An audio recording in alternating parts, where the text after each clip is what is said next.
छोड़ा था पेज 37 के ऊपर, उससे आगे से मैं शुरू कर देता हूँ।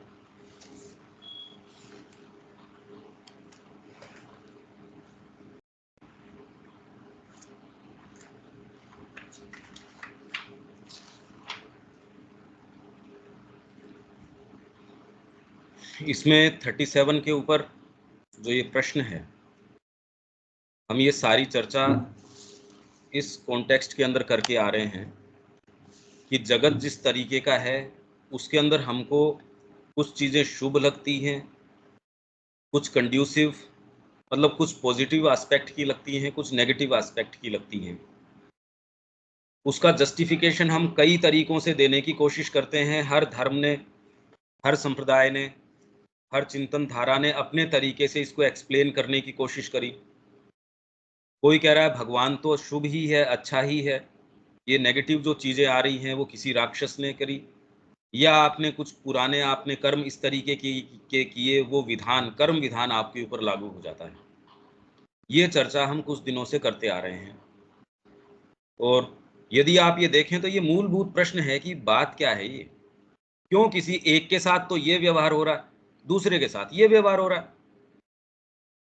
भाई यदि आप नाटक देखें, श्री अरविंद ने जो लिखा स्वप्न, उसमें हरिमोहन शुरू इसी से करता है कि मैंने पिछले जन्म में कुछ पाप ही पाप किए होंगे तो मेरे को इतना गरीब बनाया। क्योंकि आपने ये एट्रीब्यूट कर दी ये बात इसके साथ कि यदि आपके पास धन कम है या वैभव कम है या ये चीज़ें कम हैं तो आपने कोई पाप किए होंगे, क्योंकि पापी को ही ये दंड मिलता है। गरीबी है वो दंड है, या जो जो आपके सफलता के मानक हैं वो यदि नहीं है तो दंड स्वरूप है। पर ये तो आप देखते हो कि ये सारी चीजें तो चेतना के परिवर्तन से ही तो भगवान कृष्ण आके उसको धीरे धीरे फिर बाद में 3 कौड़ी के महल के अंदर लेके जाते हैं। पहले तो वो ये देखता, अरे कैसे वैभव है इसके पास, इसने कोई पुण्य किए होंगे, इसने कोई जबरदस्त पुण्य किए होंगे इसलिए ये स्थिति है इसकी। और जब उस भगवान ने उसको दिव्य दृष्टि दी और मन के अंदर झांका, अरे ये इतनी तकलीफ में है ये आदमी, फिर बाद में उसको मतलब अलग अलग परिस्थितियों के अंदर ले जाके भगवान उसको दिखा रहे हैं कि ये सुख दुख हैं, पाप पुण्य हैं, ये सारे के सारे मन के विकार हैं। जिसको इतना सीरियसली, इतने ये जो धर्म है, भागवताचार्य हैं, ये इतना सीरियसली आपको ये दलीलें देते हैं। हाँ, तो पर माँ श्री अरविंद के परिप्रेक्ष्य में यदि देखोगे वो एक फंडामेंटल बात है, पर इनकी जितनी भी दलीलें हैं वो तो खाली मन के विकार हैं सब। तो प्रश्न क्या है फिर बाद में यहाँ, तो फिर कर्म विधान और संस्कार का आधार क्या है, ये लागू होते हैं या नहीं होते? यह तो केवल एक स्पष्टीकरण, जस्टिफिकेशन है। स्पष्टीकरण मतलब जस्टिफाई कर रहे हो आप, बस एक व्याख्या करने का तरीका मात्र है। अन्यथा इस सब प्रपंच की घोर प्रतीतियों की व्याख्या कैसे की जाए? ये तो एकमात्र श्री अरविंद ने जो अप्रोच लिया लाइफ डिवाइन में, उसको जब तक पूरा वो समझ में किसकी आती है? समझ में किसी की आती नहीं।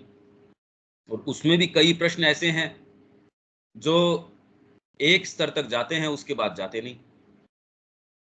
पर ये बहुत गहन चर्चा हो उसके ऊपर कि कहाँ तक गए, उसमें इन्वॉल्व क्या क्या इश्यूज हैं, ये तो फिर बाद में बाद का विषय हो गया। पर ये जिस तरीके से श्री अरविंद इसको उठा रहे हैं, इन टर्म्स पे और कोई दूसरा उठाता नहीं। क्योंकि हमारे नैतिक बोध के अनुसार यदि कोई अच्छे काम करे और उसके साथ भी बुरा बर्ताव हो या बुरे परिणाम आए तो इसकी व्याख्या कैसे की जाए? अगर भगवान का इसमें साथ में इंटरवेंशन नहीं हो और ये बुद्धि आप में नहीं आए, आप अपने स्तर के ऊपर तो कितने लोग हैं जो बचपन से माँ श्री अरविंद को जानते हैं, उनके पास जा रहे हैं, घर के अंदर बेटे की मृत्यु हुई या कोई पति की मृत्यु हुई, पत्नी की मृत्यु हुई, वो अपना बैलेंस खो बैठे। बचपन से उनके संपर्क में हैं, उन्होंने पूरा अध्ययन किया है, मतलब उनके कोई और इसी नहीं, उनके जो पिताजी वगैरह हैं उस समय से, वो दादाजी के समय से माँ श्री अरविंद से जुड़े लोग हैं। फिर भी बाहरी प्रकृति है वो चित्कार कर बैठती है, आपके सेंसेशंस हैं वो एकदम चित्कार कर बैठते हैं, और वो भीतर की चीज़ है वो बेचारी फिर बाद में दोबारा कभी चांस मिल पाए नहीं मिल पाए, ये बहुत बड़ा संकट आ जाता है उसके ऊपर। अतः या तो इसके लिए भगवान पर दोष मढ़ा जाए, तो वो एक किसी न किसी स्तर के ऊपर, माँ ये किया तूने मेरे साथ, वो डायरेक्टली इन शब्दों में न भी कहे, तो यदि आप दुख में हो, आप अगर पीसफुली हैप्पी नहीं हो, साइलेंटली यदि आप प्रसन्न नहीं हो, तो माँ कह रही है इसका मतलब आप भगवान से विद्रोह में हो। तो हम में से कौन सा ऐसा है जो ये नहीं है विद्रोह में? या फिर पिछले जन्मों में किए कर्म विधान का तरीका निकाला जाए। ये तो खाली समझाने का तरीका है, ये हम पढ़ चुके हैं ऑलरेडी जो इसके आगे है, पर मैं फिर से इसको पढ़ देता हूँ, क्योंकि भगवान केवल संहार करता ही नहीं, अपितु सब प्राणियों के परम सुहृद भी हैं। केवल वैश्विक त्रिदेव ही नहीं, अपितु परात्पर पुरुष भी हैं, जो कराल वदना, कराल भयंकर टेरिबल, वदना उनका चेहरा, मुख, तो भयंकर चेहरे वाली, ललाट वाली काली ही नहीं है, वे स्नेहमयी मंगलकारिणी माता भी हैं। कुरुक्षेत्र के प्रभु दिव्य सखा और सारथी भी हैं, सब प्राणियों के मनमोहन हैं, साक्षात अवतारी श्री कृष्ण हैं। और इस संग्राम, संघर्ष और विश्रृंखला में से होकर वे हमें जहां कहीं भी ले जा रहे हैं, जिस भी लक्ष्य या देवत्व तक वे हमें आकृष्ट कर रहे हों, परंतु इसमें संदेह नहीं कि वे हमें इन सभी पहलुओं की किसी परात्परता तक, जगत में जितने भी सारी चीजें हैं उनकी परात्परता तक, हाँ पर इसमें ध्यान देने की बात यह है, जो नेगेटिव्स हैं उनकी परात्परता नहीं है। लाइफ डिवाइन में ये श्री अरविंद कह रहे हैं कि लाइट है, उसका तो सुप्रीम जो गुड है या सुप्रीम उसकी चीज हो सकती है, उसका अल्टीमेट हो सकता है। शैडो है, उसका अल्टीमेट नहीं हो सकता, उसकी परात्परता नहीं हो सकती, क्योंकि शैडो डिपेंड करती है लाइट के ऊपर। तो यहाँ की जितनी भी कंडीशंस हैं, ये सारा विवेचन अपना जो टाइटल है प्रॉब्लम ऑफ इग्नोरेंस पेन, ये वाले के अंदर ये बातें की गई हैं, पर बड़ी इन्वॉल्व तरीके की हैं वो, जिस तरीके की वो भाषा है। तो इसमें संदेह नहीं कि वे हमें इन सभी पहलुओं की किसी परात्परता तक ले जा रहे हैं। जो भी पहलू आपको यहाँ नजर आ रहे हैं, पर इसमें ये जानने की बात है कि यदि आपको कोई यहाँ तकलीफें हैं, तो कोई तकलीफों की परात्परता तक लेके जा रहे नहीं, वो तो परम कल्याण की परात्परता तक। पर कल्याण आप जो कहते हो वो कल्याण नहीं, सच्चा कल्याण, सच्ची परिपूर्णता, सच्चा वैभव, उनकी परात्परता तक लाइट का सुप्रीम हो सकती है। शैडो है वो तो एक कंडीशन है, तो इसलिए शैडो तो क्योंकि आपके यहाँ इस तरीके का मैनिफेस्टेशन है और इसमें भी कोई आवश्यकता नहीं है। ये बात भी विवेचन श्री अरविंद ने किया है कि शैडो भी खाली गिवन कंडीशंस के अंदर है और दूसरी कंडीशंस के अंदर ये है नहीं।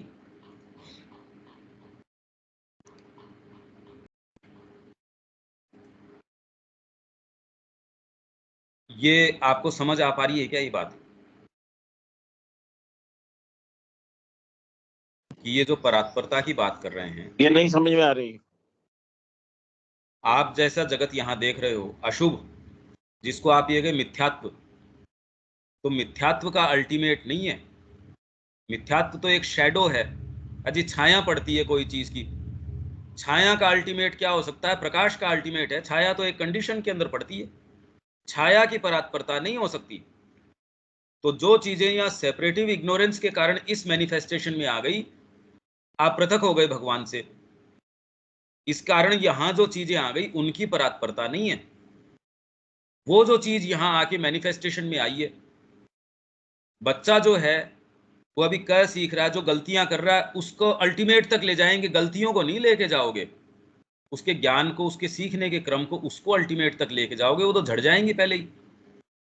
ये गलतियां, ये अशुभ या जिसको आप ये कहते हो, पहले तो चेतना में विकास होता है उसके साथ ही चली जाती हैं। तो जो आप ये दूसरी चीजें कह रहे हो उनकी परात्परता नहीं है, ये एक समझने की बात है। लाइफ डिवाइन में बात करते हैं श्री अरविंद भाई, अंधकार की परात्परता नहीं है, प्रकाश है वो, लाइट से ग्रेटर लाइट। अभी हम जो ये हमारा है मंत्र, असतो मां सद्गमय, तमसो मां ज्योतिर्गमय, तमस से हम ज्योति की ओर चलेंगे, पर बाद में श्री अरविंद कह रहे हैं जब अतिमानस आ जाएगा तो तमस तो रहेगा नहीं ना, फिर बाद में light to greater light progression हो जाएगा। अभी है तमसो मां ज्योतिर्गमय, अभी तमस से आप ज्योति की ओर चल रहे हो, बाद में हमेशा ही कोई आप ये कि मैं तमस से ही चल रहा हूं यार, कभी तो मिटेगा तेरा तमस। इसलिए तमस का अल्टीमेट नहीं है, आपके जो सबकॉन्शियस है उसका अल्टीमेट नहीं है। ये तो एक कंडीशन के अंदर है, सुप्रामेंटल आएगा, इसके ऊपर विजय कर लेगा। उसके बाद आपका जो प्रोग्रेशन होगा वो प्रकाश से और ज्यादा अधिक प्रकाश के अंदर चलता रहेगा। तो ये सारी चीजें तो एक गिवन कंडीशंस के अंदर हैं, और गिवन कंडीशंस के अंदर ये रह जाएंगी, इनका अल्टीमेट नहीं है। प्रकाश की जो चीजें हैं, भगवान के जो एट्रीब्यूट्स हैं, उनका अल्टीमेट है। वो चलते रहो चलते रहो चलते रहो, उनकी परात्परता है। ये हम पहले हमने बात नहीं करी थी, हम पढ़ के गए थे, पर ये वाली बात हमने पहले नहीं करी थी। ठीक है रविकांत जी? हाँ समझ आ गया समझ। अज्ञान की परात्परता नहीं कि आप अज्ञान को ही ढोते रहोगे, तमसो मां ज्योतिर्गमय, तो तमस से थोड़ी, अरे कभी तो अंत आएगा इसका। जब ज्योति में पहुंच ही गए तो अब अज्ञान का अल्टीमेट क्या पड़ा है फिर? तो अब तो ज्योति के और शिखर हैं। हम इसलिए ये सोचते हैं कि पता नहीं कोई अलग चीज है, जैसे अब पशु है, उसको कल्पना भी नहीं आ सकती कि मानव शरीर के अंदर या मानव जो चेतना है उसमें क्या क्या नई चीजें खुल जाएंगी। आप उसको कन्वे नहीं कर सकते। पशु की चेतना को आप ये नहीं कह सकते कि संगीत खुल जाएगा, चिंतन की कितनी कितनी धाराएं खुल जाएंगी, जीवन जीने के तरीके खुल जाएंगे, विचार के तरीके, मतलब अनंत। आप कोई भी एक बात करो उसमें अनंत वैरायटी खुल जाएगी। ये बात पशु की चेतना को नहीं समझाई जा सकती। वैसे ही मनुष्य को ये नहीं समझाया जा सकता कि चेतना में आरोहण से क्या चीजें खुल जाएंगी। हमारा ईगो है, उसको ये लगता है कि हम तो अल्टीमेट हैं, जबकि अगर उसको ये समझाया जाए कि पशु में और तेरे में कोई विशेष फर्क नहीं है। अगर कैपेबिलिटी के हिसाब से भी देखा जाए तो माइंड अभी सच्चे अर्थों में एस्टेब्लिश ही नहीं हुआ। आपको कौन सी चीज पशु से अलग करती है? Mental consciousness. पशु में मेंटल कॉन्शियसनेस नहीं है। वो चीज आपको कितना अलग कर देती है। सारा जितना भी निर्माण पृथ्वी पे है इसी चेतना के कारण तो है। नहीं तो जो चीजें मनुष्य ने क्रिएट करी, आपको लगता है वो चीजें तो पहले भी उपलब्ध थी एज सच। वो घटक तो सारे के सारे उपलब्ध थे, पशु ने क्यों नहीं बना लिया? वो कंपनियां खोल लेता, वो चक्का बना लेता, कुछ भी कर लेता। मानसिकता आई, उसने सारी चीजों को यूज में ले लिया। जिसमें क्रिएटिविटी है, जिसमें इमेजिनेशन है, जिसमें ओकल्ट पावर्स हैं, जिनमें चीजें अपनी संकल्प शक्ति है, वो इन्हीं साधनों से, कम साधन है तो भी जीवन में क्या क्रिएट कर लेता है, ये देखो आप। वैसे ही जब चेतना उच्चतर आएगी तो वो अपने साथ संभावनाएं भी तो कितनी अनंत तक खोल देंगी। आप ये सोचो, मनुष्य के साथ ये खुल गई तो दूसरी चेतना तो क्या क्या खोल देगी। ये तो लॉजिकली समझ में आ जाना चाहिए। तो ये जो परात्परता है, पर कहाँ कैसे किस प्रकार की परात्परता से, किन परिस्थितियों से, यह हमें ढूंढना होगा। और इसे ढूंढने के लिए पहली आवश्यकता है कि इस जगत को जैसा यह है वैसा देखें। इसमें यह नहीं कि आंखें आपकी इतनी आपने फैला ली, आपने परिवार को देख के, आपके शरीर को देख के, या लाइफ से मेरे को ये चीज मिल जाए। ये जो सुबह हम पढ़ के आ रहे हैं कि लाइफ से मेरे को ये चीज मैं सीख कर रहा हूं, ये इससे मेरे को मिल जाए, ये जो सीकिंग है, तो सावित्री कह रही है all is too little that the world can give. आपको जगत जो चीज दे सकता है इस, पर ये बात जब तक समझ में नहीं आए तब तक तो अभी भ्रमित है हमारे वैल्यूज। तो इसलिए जगत को वैसा देखें जैसा वो है। अर्जुन ने जैसे वो देखा, उसको विश्वरूप दर्शन जब देखा उसने, अरे ये तो काम ही कुछ और चल रहा है। और उनकी क्रिया आरंभ में और अब जैसे जैसे अपने आप को प्रकट करती जाए वैसे वैसे उसका अवलोकन करते जाएं और उसका उचित मूल्यांकन करते जाएं। इसके बाद, और ये मूल्यांकन माँ की लाइट से आप करोगे। कृष्ण प्रेम ने बड़ी एक क्रिप्टिक तरीके की सेइंग है कृष्ण प्रेम की।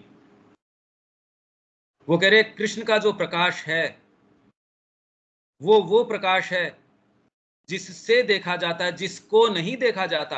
आप क्या देखोगे उसको? जिससे देखा जाता है, जितना ही आपके हृदय के अंदर वो है उससे उतना ही जगत आप देखते हो।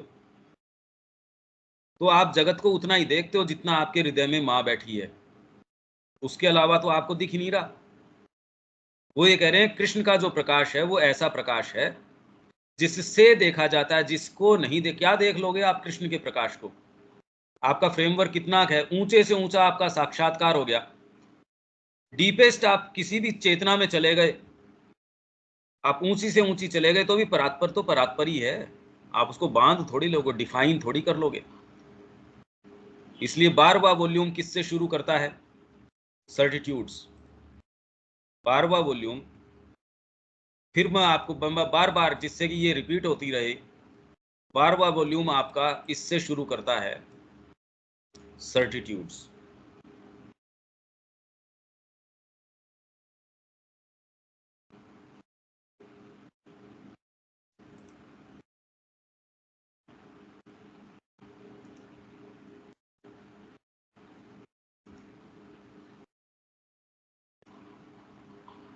ये रहा एसेस डिवाइन एंड ह्यूमन, ये 12वां वॉल्यूम इसी से शुरू करता है। In the deep there is a greater deep, गहराई में और गहराई है। In the heights a greater height. Sooner shall man arrive at the borders of infinity, अनंतता के बॉर्डर्स के ऊपर जल्दी पहुंच जाएगा, then at the fullness of his own being. आपका बीइंग कोई छोटा सा ये ट्रांजिटरी बीइंग थोड़ी है। आप अनंतता के सीमाओं के पास तो पहुंच जाएंगे, आप अपने बीइंग की फुलनेस पे नहीं पहुंचेंगे। क्यों? For that being is infinity, आपका बीइंग है वो इन्फिनिट है, वो स्वयं अनंतता, इज गॉड, परमात्मा स्वयं है। तो डीपेस्ट समाधि में भी जान नहीं सकते आप, बन सकते हो, यही बात इसमें कह रहे हैं। I aspire to infinite force, infinite knowledge, infinite bliss, can I attain it? Yes, but the nature of infinity is that it has no end. आप चलते रहो। श्री अरविंद ने जो स्कीम बताई है इस प्रोग्रेशन की, जिसमें ये सच्चिदानंद है, ये तो टेम्पोरल यूनिवर्स की बात है।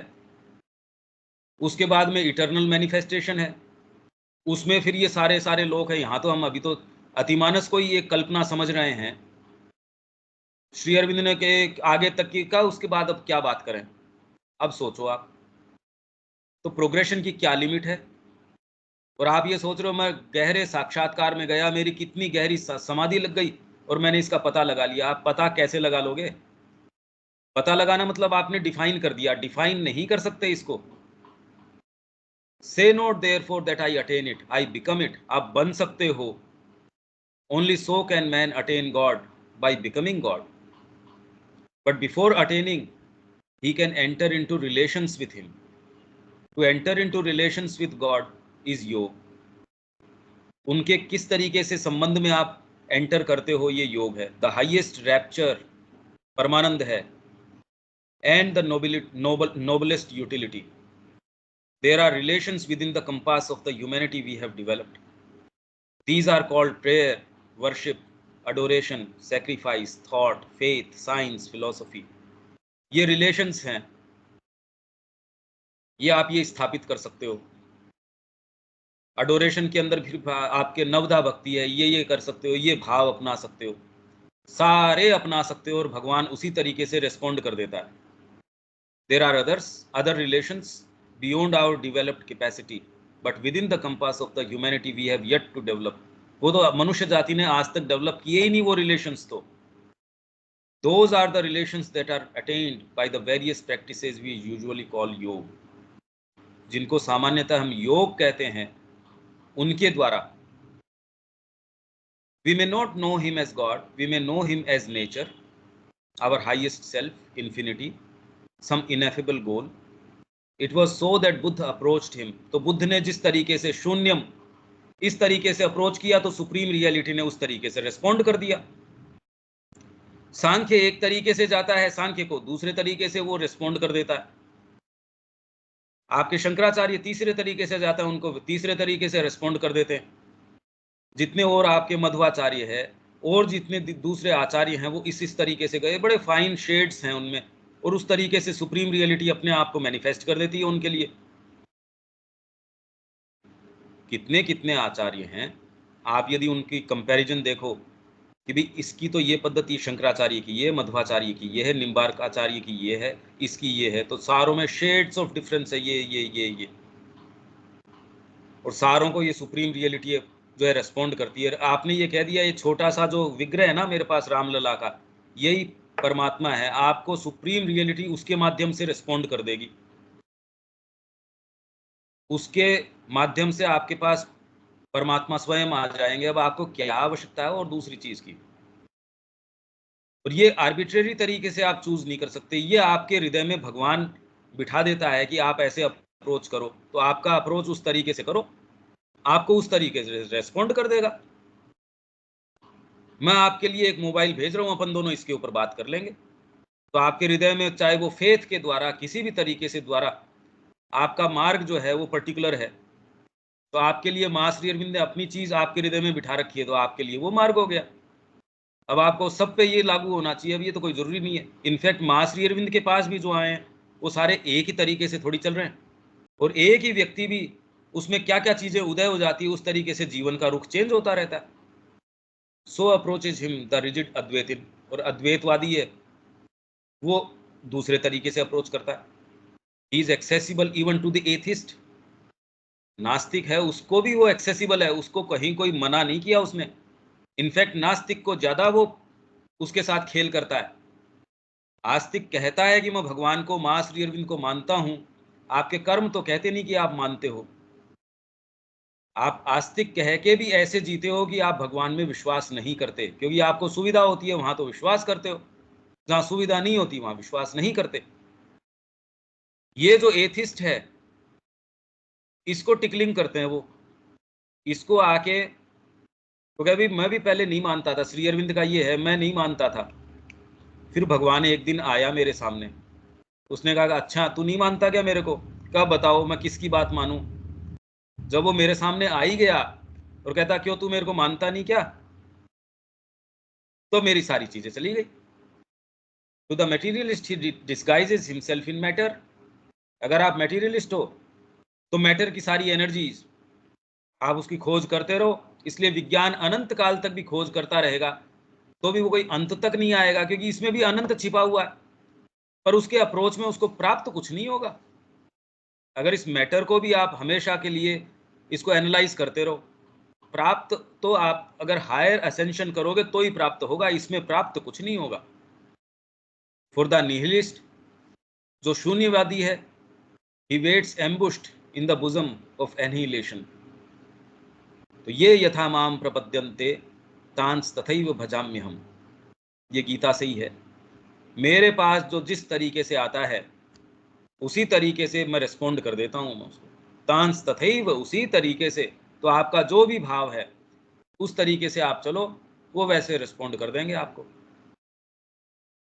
तो ये हम बात कर रहे थे इसके अंदर, ये कैसे ढूंढना है, वो हम हमारे सामने अपने आप को प्रकट करती जाए, वैसे वैसे उसका अवलोकन करते जाएं और उसका उचित मूल्यांकन करते जाएं। इसके बाद उनका मार्ग और लक्ष्य बेहतर रूप में स्वयं प्रत्यक्ष हो जाएंगे। इससे पूर्व कि हम अमर जीवन की ओर हमारे मार्ग को खोज सकें, हमें कुरुक्षेत्र को स्वीकार करना होगा। आपको अपने जीवन को जिस तरीके का है आंखों में आंखें डाल के देखना ही पड़ेगा उसको, कि आपका जीवन ऐसा क्यों। आपके हृदय के अंदर माँ की वाणी बिल्कुल ठीक है, आपका हृदय उससे आकृष्ट है, पर ये कर्म तक ट्रांसलेट क्यों नहीं हो रहा, ये तो आपको देखना ही पड़ेगा।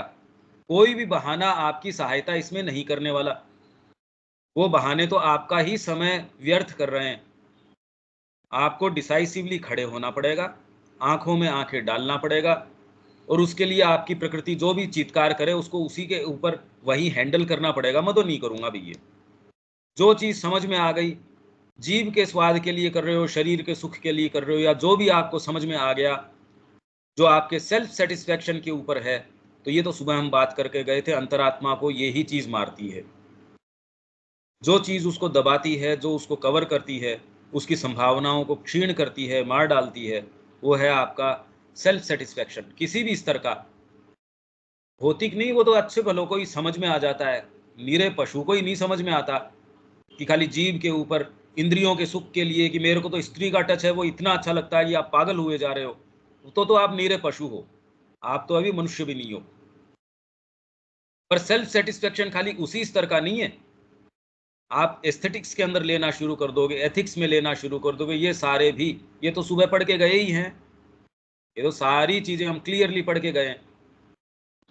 तो हमको इसको स्वीकार करने पड़ेगा, ये जैसा है वैसा है ये इक्वेशन, और किसी के साथ ज्यादा किसी के साथ कम ऐसा है नहीं। जब तक सबकॉन्शियस है वो आधार सारों के साथ बराबर है, वो लगा हुआ कि मेरे साथ कम है या ज्यादा है या आपके साथ कम है या किसी के, कुछ नहीं ऐसा। हमें मृत्यु के द्वारा जीवन का जो विधान है उसे स्वीकार करना होगा।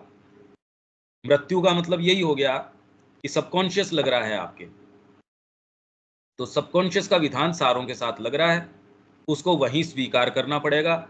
आप किन्हीं भी बहानों में इंडल्ज करते हो तो आपकी शक्ति को क्षीण कर रहे हो, आपके समय को क्षीण कर रहे हो, व्यर्थ कर रहे हो। तो इसमें तो उठ खड़े हो, अपने हाथ के अंदर ये ले और माँ के चरणों में छोड़ दो इसको। हमें अवश्य ही अपनी आंखें खोलकर अर्जुन की अपेक्षा कम व्यथित दृष्टि से, लेस अपॉल्ड गेज, जो कल हम बात कर रहे थे कि वो आक्रांत, भयाक्रांत है वो, उसको देख के, क्योंकि दाढ़ों के अंदर पीसे जा रहे हैं। अब बताओ, आपके सामने जनता है, वो लाखों की लाखों उनके मुख से निकल रही है।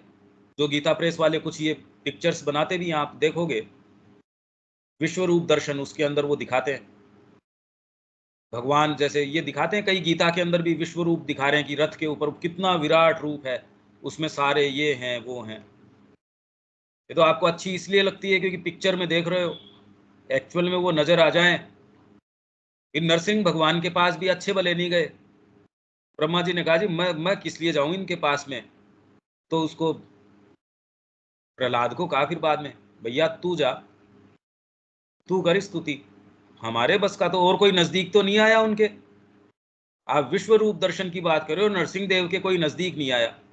कहा देख तू ही जा सकता है इनको, और किसी की इतनी सामर्थ्य नहीं, ये देवता वगैरह भी जो है पीछे हो गए ना, हमको हाँ कौन जाए इनके पास में इस समय। तो अभी आप जो बातें कर रहे हैं विश्व रूप दर्शन की, हाँ ये कल्याणकारी है, ये है वो है, ये अच्छा है कि नहीं आ रहा है, नहीं डर के हमारे पता नहीं क्या होगा। अर्जुन की अपेक्षा कम व्यथित दृष्टि से काल और मृत्यु के हमारे स्वामी का दर्शन करना होगा, और इस वैश्विक संहारकर्ता को स्वीकार करने इसे घृणा करने या इससे भयभीत होने की वृत्ति को छोड़ देना होगा। केवल कुछ ही ऐसे धर्म रहे हैं जिन्होंने भारत के सनातन धर्म के समान निसंकोच रूप से यह कहने का साहस किया है कि यह रहस्यमय विश्व शक्ति एक भगवत तत्व है, एक त्रिमूर्ति है, जिसने कि इस जगत में क्रियारत शक्ति के स्वरूप को न केवल परोपकारी दुर्गा के रूप में ही ऊंचा नहीं उठाया, अपितु रक्त रंजित संहार नृत्य करने वाली कराल वदना काली के रूप में भी प्रतिष्ठित करने और यह कहने का साहस किया है कि यह भी परम माता है, इन्हें भी परमेश्वरी जानो, और यदि तुम में सामर्थ्य हो तो इनका भी पूजन करो। यह बड़ी महत्वपूर्ण बात है कि जिस प्रकार जिस धर्म में ऐसी, ये अपना लिखा हुआ है, ये जो है ये अपना है, और बाद में ये कमेंट्री भी इटैलिक्स में ये अपनी है। यह बड़ी महत्वपूर्ण बात है कि जिस धर्म में ऐसी अचल सत्य निष्ठा और ऐसा प्रचंड साहस रहा था, वही ऐसी गंभीर और व्यापक आध्यात्मिकता का निर्माण करने में सफल हो सका, जिसकी कोई बराबरी, सानी नहीं है जिसका कोई। उसको कहीं भगवान के कार्यों को किसी और के ऊपर उत्तरदायित्व ठहराने की, ये किसी दूसरे ने, कोई नेगेटिव पावर उसने किया है, भगवान को इसकी आवश्यकता नहीं है। मैंने मूवी बनाई, मैंने जो है चयन किया पात्रों का, अब बाद में कह रहा हूँ इसको तो पुलिस के अंदर दे दो, ये जो विलेन है इसको फांसी की सजा दे देनी चाहिए। यार आपने स्टोरी लिखी है, आपने पात्रों का चयन किया है, उससे आप वो काम करवा रहे हो। और अच्छा एक्टर तो वो है जो हूबहू उस चीज को इनेक्ट कर पाए। फिर अगर वो हूबहू इनेक्ट करता है तो यहाँ भी हम उसको पुरस्कार देते हैं कि इसने अच्छी एक्टिंग करी, ये तुम्हारा नायक है, इसने तो अच्छी एक्टिंग नहीं करी, ये खलनायक है, इसने बहुत अच्छी करी, इसको भी ये अवार्ड का हकदार है। ये तो मानव के ये बात समझ में आती है, तो भगवान अपना उत्तरदायित्व स्टोरी खुद लिखेगा, पात्र चयन करेगा, हृदय के अंदर वो वाली बात बिठाएगा, प्रकृति का आपका कि कैसा आपका डिस्पेंसेशन होगा, ये सारे काम करेगा और फिर दंड देगा। एक कैसी मूर्खता की बात है, मतलब लॉजिक भी नहीं है इसके पीछे, क्योंकि सत्य ही वास्तविक आध्यात्मिकता का आधार है और साहस उसकी आत्मा। इसके ऊपर ये कमेंट्री आ गई, क्योंकि ये हम पहले पढ़ चुके हैं। कमेंट्री हम अब पढ़ेंगे, जो चर्चा हम पहले कर चुके हैं। ये जो फुटनोट है, ये भी मैंने इंग्लिश के अंदर आपको कल पढ़ के बता दिया था। जो चर्चा हम पहले कर चुके हैं, ये उसी का विस्तार है। कौन सी चर्चा? जो हमने पहले ऊपर जो मैंने पढ़ के बताया था आपको, कर्म विधान का और का, वो चर्चा सारी की सारी।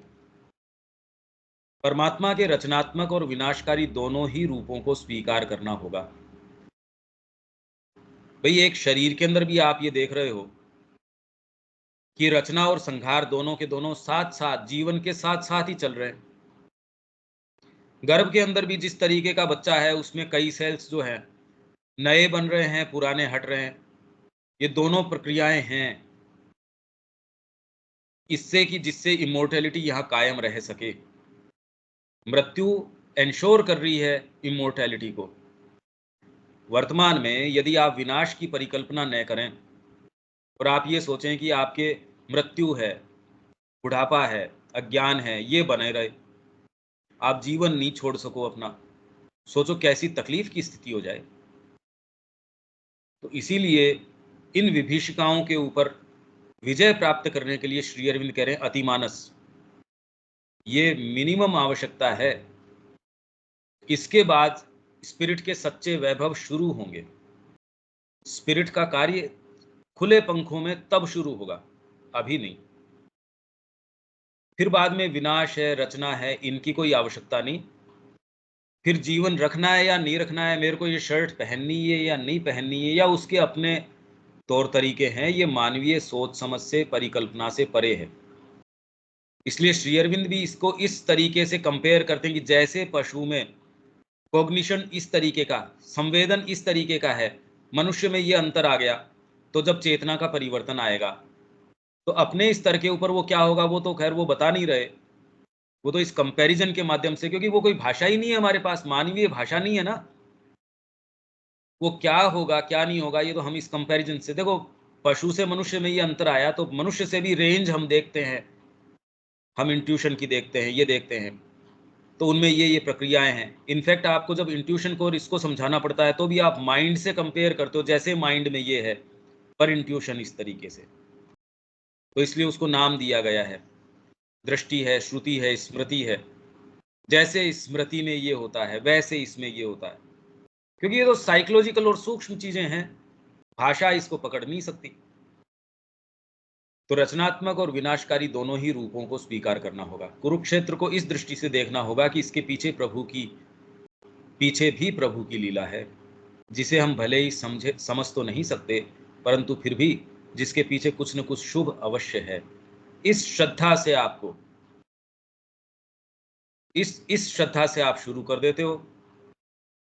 हालांकि कहीं न कहीं आपका डीप ये कोई चीज, भाई आपको ये टटोलने की जरूरत है कि आपका माँ के प्रति कमिटमेंट क्यों है, और फिर वो श्रद्धा के आधार को टटोल के उसके ऊपर निकल पड़ो। यहाँ तो बैठे उनको सारों को इस चीज का तो अनुभव है, हम ये मान के चलते हैं किसी न किसी स्तर के ऊपर है।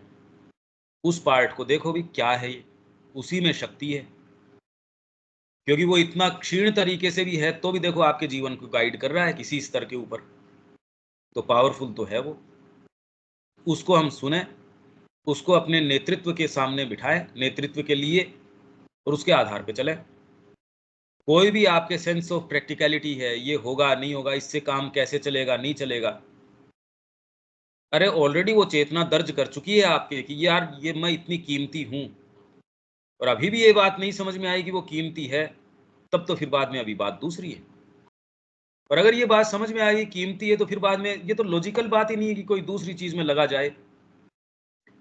हिंदुस्तान ने कभी ऐसा नहीं माना कि भगवान कुछ गलत करते हैं या उनका कोई विरोधी है जो ऐसा करता है, और ऐसा लगता है कि श्री अरविंद तो सुप्रीम एडवोकेट हैं, भगवान की जो चीजें हैं, उनके क्रियाकलाप है, उनकी जो एडवोकेसी वो कर रहे हैं, वैसा तो कभी कोई की। अज्ञान क्यों है तो उसका कारण बता देंगे, ये पेन क्यों है, सावित्री में हर चीज, मतलब ये पूरे पृथ्वी के क्रम विकास को भी कितने कितने तरीके से श्री अरविंद ने बार बार बार बार बार बार समझाया है। सावित्री के अंदर यदि आप पूरी को पढ़ते हो, क्रम विकास को बताया बार बार, अलग अलग तरीके से, अलग अलग स्कीम से।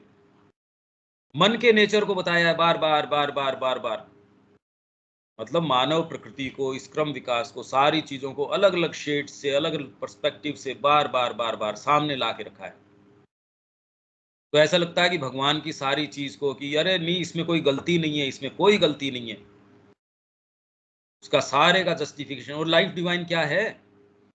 प्रश्न कर रहे हैं, उसके उत्तर दे रहे हैं, रेज कर रहे हैं इश्यूज, और उसका समाधान ये कि अब हमको ये समाधान ये है कि ये इसलिए, ये सारी समस्याएं इसलिए क्योंकि इनबिल्ट मैकेनिज्म ये है, उसी स्तर पे आपको इसके जो सॉल्यूशन है वो नहीं मिलेगा, असेंड करना पड़ेगा। ये कह रहे हैं कि आपकी जितनी भी समस्याएं हैं मानव की, भाई प्रश्न है, हम नहीं पूछते उससे क्या फर्क पड़ता है? कोई पशु प्रश्न नहीं करता, उससे प्रश्न खत्म हो गए, ये तो बात नहीं है। वो सारी समस्याएं रेज करते हैं, पर अभी प्रॉब्लम क्या है, हम तो वो समस्या भी नहीं समझ रहे, सॉल्यूशन तो बाद में समझेंगे। उन्होंने जो भी संभव समस्याएं मानव मन के ऊपर, उच्चतर रेंजेस मानव मन की है, वो कोई भी प्रश्न रेज कर सकता है। जिन भी प्रश्नों की संभावना है इस सारी अभिव्यक्ति को लेके, वो सारे उन्होंने पोज किए, और उसके जो मानव मन के आधार पे जितना ऊंचे से ऊंचा उत्तर दिया जा सकता था, वो सारे उत्तर या उसके इंडिकेशंस सारे दिए उन्होंने।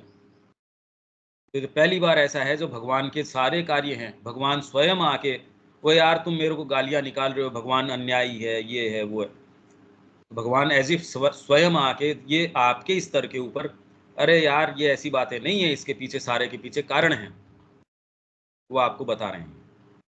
या फिर उनका विनाशकारी पक्ष तो बहुत खराब है और सृजनात्मक पक्ष बहुत अच्छा है। उन्होंने तो काली को भी माता माना है, और जिसमें यह साहस नहीं है कि इस दृश्य का सामना कर सके, उसके लिए वास्तव में आध्यात्मिकता का कोई मूल्य नहीं है, आध्यात्मिक है ही नहीं वो। अगर आप ये चूज करते हो तो आध्यात्मिकता का सच्चा वैभव तो छूट निकलेगा। अगर काली को स्वीकार नहीं करते आप, जो आपकी अपूर्णताओं को एक क्षण के अंदर, वर्णन पढ़ो आप श्री अरविंद का, उनका जो अट्टहास्य है काली का, वो जो आपको जन्म जन्मांतर जो आपकी अपूर्णताएं हैं, उनको एक अट्टहास्य है वो काट डालता है, तोड़ देता है वो उसको। कैसी कल्याणकारी है वो, सोचो। जो आपको जन्मांतरों से जो चीजें वेजिटेट करवा रही थी, जो आपको बांधे रखी थी, एक तलवार के उससे वार से कितने बंधन काट देती है। आप प्रार्थना करके देखो, पहले तो प्रार्थना करोगे नहीं, माँ मेरा पिंड छुटाओ इनसे। आप यदि ये प्रार्थना करते हो, ये निश्चित है वो आपका पिंड छुटा देगी। पर ये जो बात है ये अंतरात्मा से आती है, माँ मेरा पिंड छुटाओ इससे। कि बाहरी व्यक्तित्व तो उससे और री इन्फोर्स कर रहा है अपने टाइज को, जो आपकी बाहर की टाइज हैं वो उसको री इन्फोर्स कर रहा है। शरीर अपनी जो चीजें हैं उसको री इन्फोर्स कर रहा है, प्राण अपनी तरीके की री इन्फोर्स कर रहा है, माइंड अपने, आपके बड़ी से बड़ी चिंतन की धाराएं हैं, आपके आदर्श हैं, विचार धाराएं हैं, ये सारी को री इन्फोर्स कर रहा है। इस तरीके से काम होगा, देश ऐसे चलना चाहिए, मनुष्य जाति को ऐसे चलना चाहिए, बात बनती नहीं उनसे। अब अर्जुन के लिए आवश्यक है कि कुरुक्षेत्र को जिस आक्रोश से, जिस भाव से वह देखता है, उसकी बजाय अधिक गहरे दृष्टिकोण से देखे, इस श्रद्धा के साथ देखे कि इस सब के पीछे कोई शुभ छिपा है। इसी स्थिति तक ले जाने के लिए और उसे समझाने के लिए कि इसका क्या अर्थ है, श्री कृष्ण जब अर्जुन ने वह रूप देखने की इच्छा प्रकट की, विश्व रूप दर्शन 11वें अध्याय में, उसे वह दिखाते हैं और फिर सारी चीजें समझाते हैं। अभी ये गीता का आरंभ है। हम ये जो बातें कर रहे हैं, अभी तो कमेंट्री पहला ही तो अध्याय है, दूसरा भी नहीं आया ही तो। ये अभी तो पहले अध्याय के अंदर ही चल रहे हैं हम। जो अभी ये जो कमेंट्री पढ़ रहे हैं वो पहले अध्याय में पढ़ रहे हैं। अभी ये गीता का आरंभ है कि वास्तव में जगत जैसा दृश्यमान होता है, उसमें किस तरह एक आध्यात्मिक दृष्टिकोण या भाव रखा जा सकता है, और उसे रखते हुए व्यावहारिक जीवन में क्रिया की जा सकती है। माँ के निमित्त आप सारे काम कर सकते हो, और उसके अंदर आपका सच्चा फुलफिलमेंट है। अगर अभी आपके वैल्यूज भ्रमित हैं, इसीलिए आप ये कहते हो पता नहीं ये वाली भी, अरे भी नहीं, फिर सारे काम आप माँ के निमित्त बिल्कुल कर सकते हो, और उसके अंदर कहीं कोई विभेद नहीं होगा, कोई कहीं ये नहीं कि ये वाला काम तो माँ का है और ये वाला नहीं है। इस प्रश्न का हल यही है कि हम सबको, कि इस सबको हमें इस श्रद्धा के साथ देखना होगा कि इसके पीछे भगवान का कल्याणकारी हाथ है। ये मैं कल आपसे कह रहा था कि यदि आप किसी भी विचारधारा को लेकर चलें, धीरे धीरे धीरे धीरे आप ये पाएंगे कि ये श्रद्धा तो आपको स्वीकार करनी ही पड़ेगी कि माँ जो कर रही है वो तो परम कल्याण के लिए कर ही रही है। इस श्रद्धा से आप स्वीकार करोगे। आप किसी डॉक्टर के हाथों में छोड़ते हो ना अपने आप को, आप ये थोड़ी है ना, मैं तो अपने आप को नहीं छोड़ता, ये एनेस्थीसिया दे के पता नहीं क्या करेगा मेरे साथ, तो डॉक्टर जबरदस्ती आपका ऑपरेशन नहीं करने वाला। या आप अपने आप को श्रद्धा के आधार पे एक बेवकूफ कोई 3 व्हीलर वाला है या टैक्सी वाला है उसके अंदर बिठा देते हो ना कि हाँ भैया ये लेके चलेगा, जबकि इसका कोई विश्वास नहीं है कि वो क्या करने वाला है। तो आप ये अपने जीवन की बागडोर जब समझदारी आप में आती है तो कहते हो अरे अपना बोझ सारा का सारा गुरु चरणों के अंदर अब मैंने छोड़ दिया। श्रद्धा के आधार पे तो छोड़ते हो, सिद्ध थोड़ी हो गए आप।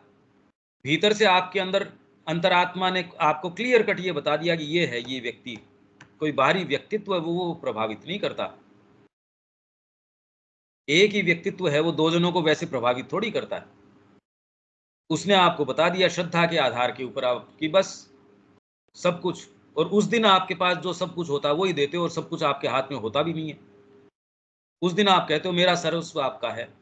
वो सर्वस्व का डेफिनेशन भी चेंज होती जाती है, क्योंकि यज्ञ का आरोहण है, ज्ञान का आरोहण है, भक्ति का आरोहण है, आनंद का आरोहण है, सारी चीजों का आरोहण चलता रहता है। तो यही अपना एक टाइटल है, असेंट ऑफ द सेक्रीफाइस। उसमें इस पे डीप चर्चा है कि सेक्रीफाइस का असेंट, आरोहण। ये अपने सारे टाइटल्स इसी दृष्टिकोण से, ये साधना के दृष्टिकोण से, जब जो जो ऐसे इंपॉर्टेंट टॉपिक्स आते रहे कि उसको और खोलें, तो उस तरीके से ये सारे के सारे समय से आते रहे। इसे समझने के लिए हमें उस चेतना में जाना होगा जहां हम इसे समझ सकते हैं। जहां भगवान का रूप भयंकर महाकाली का है तो वहीं माँ लक्ष्मी का भी है। श्री कृष्ण का रूप जहां विनाशक कालपुरुष का है तो वहीं सखा प्रिय मधुर बोलने वाले का भी है, और साथ ही 4 हाथों वाले विष्णु का अभय दान देने वाला रूप भी है, और जहां इन सब का समन्वय हो सकता है, इन सारों का। यहाँ हमें यह स्मरण रखना होगा कि गीता की रचना ऐसे समय में हुई थी, ये आपके युद्ध की जो हम बातें कर रहे हैं इतने समय से, कि ऐसे समय में हुई थी जब युद्ध मानव क्रियाकलाप का आज से भी अधिक आवश्यक अंग था, और जीवन की व्यवस्था से उसके बहिष्कार का विचार तब एक पूर्ण रूप से असंभाव्य अथवा काल्पनिक बात होती। उस समय युद्ध का विधान तो था विश्व शांति और मनुष्यों में पूर्ण सद्भाव का सिद्धांत, क्योंकि बिना एक विश्वव्यापी और पूर्ण पारस्परिक सद्भाव के कोई सच्ची और स्थायी शांति नहीं हो सकती। हमारी क्रमोन्नति के इतिहास में एक क्षण के लिए भी मानव जाति को अधिकृत करने में सफल नहीं हुआ है। आज भी युद्ध तो आज भी बना हुआ है, क्योंकि नैतिक, सामाजिक और आध्यात्मिक रूप से जाति इसके लिए तैयार नहीं थी, आज भी नहीं है।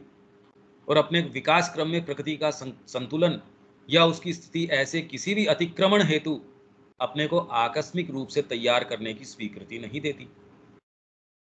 अभी तक भी हम लोगों ने वास्तव में किसी ऐसी व्यवस्था की संभावना से परे विकास नहीं किया है जहां परस्पर विरोधी स्वार्थों के बीच यथासंभव कोई समझौता कर लेने की प्रवृत्ति न हो, जिससे कि घोर संघर्षों की पुनरावृत्ति को कुछ कम किया जा सके। संभवतः एक दिन आ सकता है, हम तो कहेंगे निश्चय ही आएगा, जब मनुष्य जाति आध्यात्मिक, नैतिक और सामाजिक रूप से सर्वव्यापी शांति के राज्य के लिए तैयार होगी।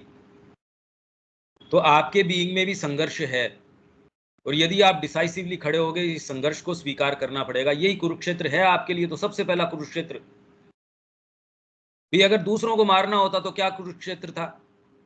यही तो समस्या है, परिवार को कैसे छोड़ दूं, इसके बिना काम कैसे चलेगा, इसके बिना ये इस सेंस को कैसे छोड़ दूं, ये कुरुक्षेत्र है। तो आज भी वैसा ही है। हम लोगों के लिए ज्यादा लागू होता है जो थोड़े से कॉन्शियस हो चुके हैं, किंतु तब तक किसी भी व्यावहारिक तत्व ज्ञान और धर्म को, युद्ध के पहलू को और मनुष्य के योद्धा रूप स्वभाव और कर्तव्य को स्वीकार कर उसका समाधान करना ही होगा। जीवन को अपने वर्तमान स्वरूप में ही लेते हुए, न कि केवल इस रूप में कि किसी सुदूर भविष्य में उसका स्वरूप क्या होगा। गीता यह प्रश्न करती है कि जीवन के इस पहलू तथा क्रिया को, जो कि वास्तव में मनुष्य की सर्वसाधारण गतिविधि का ही अंग और स्वभाव है, किस प्रकार आध्यात्मिक जीवन के साथ सुसमंजस किया जा सकता है। ये मैंने पढ़ा था, मैं दोबारा भी पढ़ता हूं। मानव की न्याय निष्ठता के लिए यह उसका वैश्विक अपराध है। जो आपको लगता है अरे भगवान ऐसे कैसे, उस सर्वशक्तिमान का शुभ और अशुभ से परे रहना, आपके जो न्याय है ना, इसके लिए ये वैश्विक अपराध है उसका। पुण्यात्मा को इस दुष्ट जगत में उनके भाग्य के भरोसे छोड़ इस भयंकर दृश्य में पापात्मा को राज करने देना, अरे। तो इसलिए ऊधो कर्मन की गति न्यारी, मूर्ख राजा राज करत हैं पंडित भय भिखारी। ये जो भजन है ये, कि इसके अंदर नागर में बेल फूल बिन तरसे और तूमन बेल हजारी। नागर बेल जो है उसके तो फूल बिन तरसे, उसके फूल नहीं है। तो ये सारे भजन, ये देखो कैसा अन्याय है। आप बारीकी से देखेंगे हमारे सबके भीतर ये है, ये ऐसे कि एक स्त्री है जो पतिव्रता है, उसके तो पुत्र नहीं है, और जो दूसरी वाली है वो जन जन हारी, उसके तो पुत्र या बच्चे होते ही जा रहे हैं, उसकी कोई लिमिट नहीं है। अरे यार ये क्या हो रहा है, कितना अन्याय है। एक को एक चीज दे दी, दूसरे को दे ही नहीं रहे। सब कुछ प्रतीत होता है विरोध और संघर्ष और संयोग, चांस, संयोग मतलब चांस, यूं ही हो जाता। सनक है भगवान की।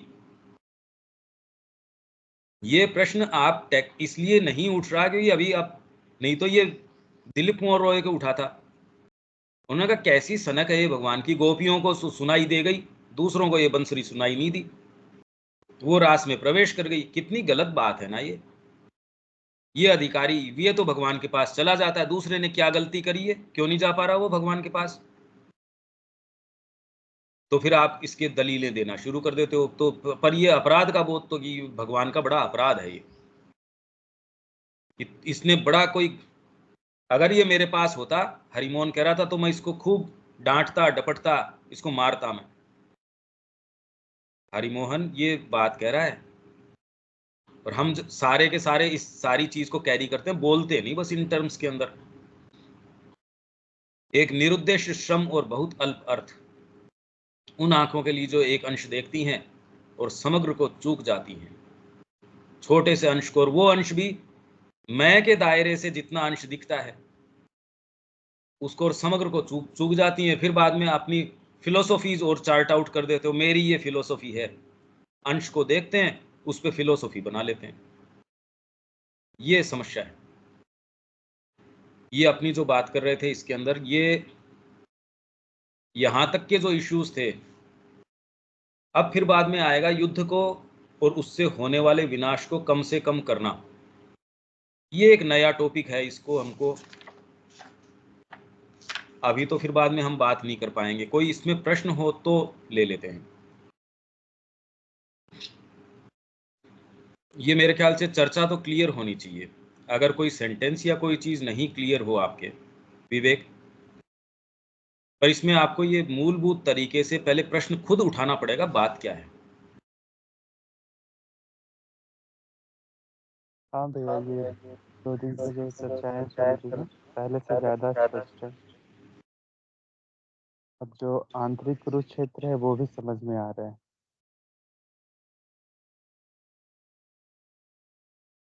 पहले ऐसा कुरुक्षेत्र कोई होता ही इसी, अराइज ही इसी से होगा। उसके क्यों कुरुक्षेत्र अराइज हुआ?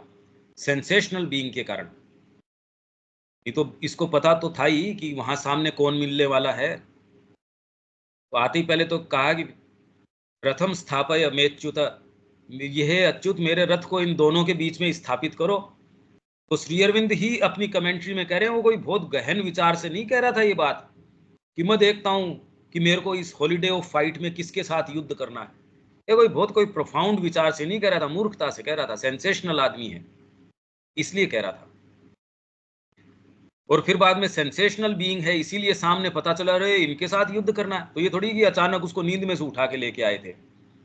तैयारी करी है उन्होंने, बड़े लंबे समय तक तैयारी करी है। कौन मेरे पक्ष में है, कौन मेरे पक्ष में नहीं है, कौन विपक्ष में है, बहुत वेल उसको ये अवेयर था वो। फिर ये ऐसी बातें करना, ये तो बिल्कुल गलत बात है। यूं तो आप कहते यार ये तो तर्कसंगत बात नहीं है, पर हम है ही नहीं अभी वहां। तर्कसम्मत किसकी? हमारा जो बीइंग है वो इतना फ्रेजाइल है, इतना ज्यादा तानक मानक है ये, बातें कर लेंगे, पर जब एक हमारा कोई नजदीकी व्यक्ति है, वो उसका मृत शरीर सामने रहेगा, आपके सारे वैल्यूज ताक पे आ जाएंगे, या कोई छोटी सी चीज ऐसी है वो होती ही ताक पे आ जाएगी आपकी। पहले तो ये प्रश्न ही क्यों उठ रहा है, आप पहले तो प्रश्न को समझो, उत्तर तो बाद में समझ में आएंगे। देविका जी।